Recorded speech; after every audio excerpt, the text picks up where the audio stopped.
предлагаем вашему вниманию эксклюзивное интервью, которое дал нашей радиостанции чеченский президент Джохар Дудаев. По телефону из Мюнхена с ним беседовал Тенгиз Гудава. Господин президент, как бы вы квалифицировали ситуацию, сложившуюся на данный момент в Грозном и в Чеченской Республике в целом? В Чеченской Республике в целом и в Грозном это целенаправленная провокационная политическая акция, идущая из российского центра. В данном случае в роли провокаторов выступают так называемые наши политические бомжи во главе с Хасбулатовым и отстраненный от занимаемой должности Мамадаев, выступающий сейчас в роли рядового гражданина, которого принимают вместе со Сламбековым, бывшим депутатом, ведут работу по подрывной деятельности с целью спровоцировать здесь провокационную акцию, в результате которой должен состояться главный акт. Как известно, Конституция Российской Федерации, то есть ее проект, и, как нам стало известно, проект, предлагаемый Организацией Объединенных Наций, Чеченская Республика внесена в этот проект как субъект Федерации России. И чтобы провести эту провокационную акцию, закручен механизм глобальный.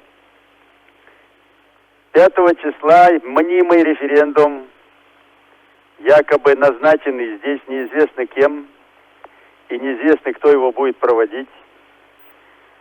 А в Москве сидит группа, которая должна от имени чеченского народа якобы подписать какой-то договор о вхождении Чечни в состав Российской Федерации и включить его в Конституцию Российской Федерации.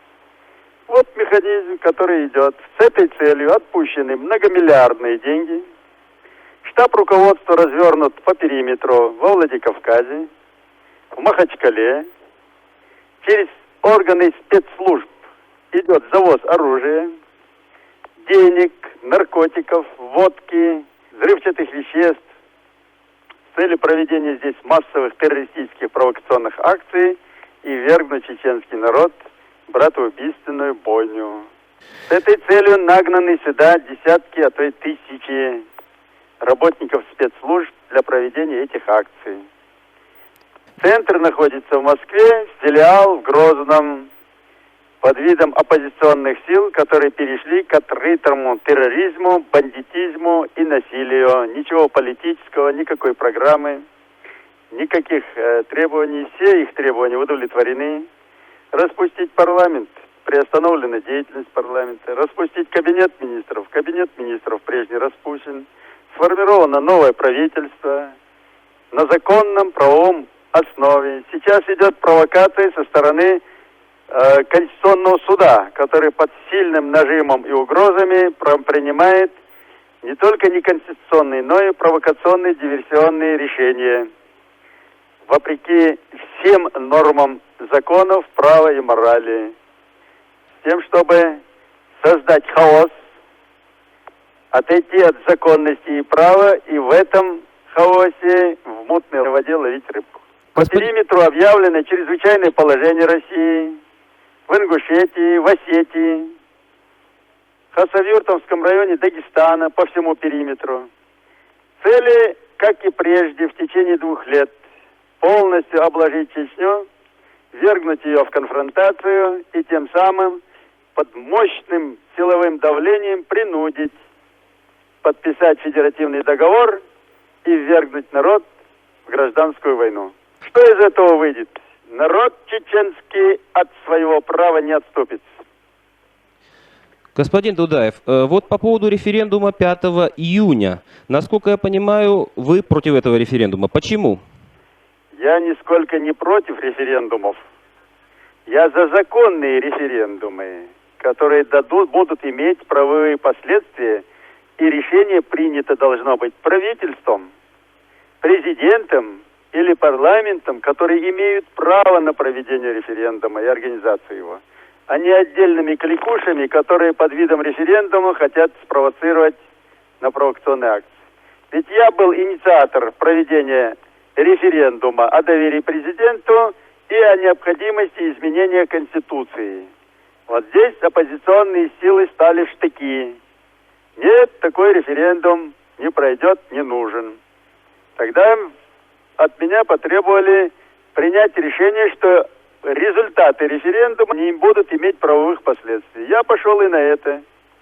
Несмотря на сильнейшую блокаду, 139 тысяч граждан в один час, в один день выразили свое мнение за президента и за изменения в Конституцию.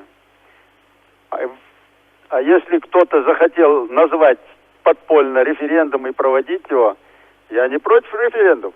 Но надо поставить вопросы. Какие вопросы на референдум выносить? С какой целью проводится? Привести ее в правовую базу. Правовую базу.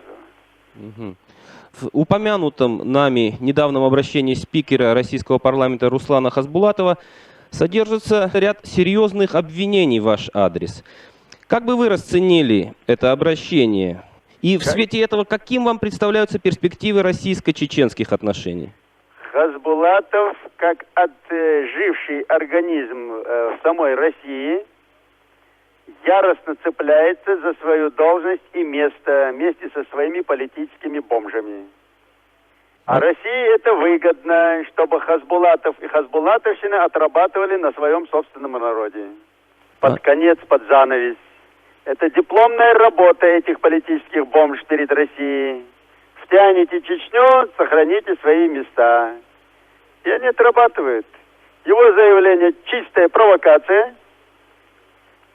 Сам Верховный Совет во главе с Хасбулатовым не имеет никакой легитимности в самой же России. И эти неправовые методы навязывают остальным. А Россия спокойно взирает и говорит: давай вперед, Хасбулатов. Терзай, продолжай терзать собственный народ. Господин Дудаев, нам известно, что вы поддерживаете президента Ельцина в российском противостоянии исполнительной и законодательной властей. Как вы относитесь к проекту, я имею в виду президентскому проекту Российской Конституции, в который, как ядро этого проекта, входит федеративный договор? Как вы относитесь к этому проекту Конституции? Проект Конституции России – это дело России. Но то, что туда включили в этот проект Чеченскую Республику, я считаю, это очередное насилие и провокация. Если я поддерживаю президента, который оказался полностью изолирован от власти в результате вандализма Верховного Совета, это не значит, что я за то, чтобы президент и его правительство включали Чечню в ее состав без волеизъявления чеченского народа. И точно так же обращаюсь и к Организации Объединенных Наций. По нашим оперативным данным, что и в ее проекте Чеченская Республика тоже находится состав Российской Федерации. Я могу заверить только в одном. Это принесет беду не только нам. И сейчас настроены объявить священный газоват, но стоять до конца. Я бы обратился к мировой общественности не допустить дальнейшей провокации и разжигания религиозной национальной войны на Кавказе, которая может перекинуться далеко за ее пределы. Господин Дудаев, насколько нам известно, в последнее время из Абхазии выведены чеченские добровольцы. Означает ли это изменение в отношении Чечни к абхазо-грузинскому конфликту и шире к идее Кавказской конфедерации? Чеченская Республика, его правительство и лично я категорически отвергаю любые насильственные методы для решения судеб народов. Для нас одинаково дороги и грузины, и абхазцы, и армяне, и азербайджанцы, и дагестанцы, и осетины, и ингуши, и все, кто проживает, и русские на этой территории. Наша цель и задача сохранить здесь, в этом уникальном уголке, мир, покой, понимание, демократию и хорошие соседские взаимоотношения. И если любые наши действия будут способствовать этому направлению, мы готовы идти на самопожертвование. И не жаждем никакой чужой крови, никаких конфликтов между кавказскими народами, которые нам навязывают. И на этих принципах будем стоять до победного конца. Господин президент, насколько, по-вашему, реальна угроза гражданской войны в Чечне и каков ваш рецепт выхода из этого политического кризиса? Я вам скажу, что гражданская война в Чечне, это только условно. Эта война не остановится в Чечне. Нам ее навязывают извне. Внутри мы всегда способны выполнить свои функции, наладить отношения без крови, безболезненно, как и доказали всему миру в течение 2 лет. Нам ее уже 2-й год навязывают извне, из московского центра.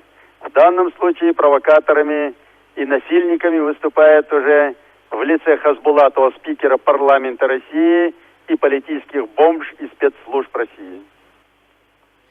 Господин президент, разрешите поблагодарить вас за любезное согласие предоставить интервью нашей радиостанции. Большое вам спасибо.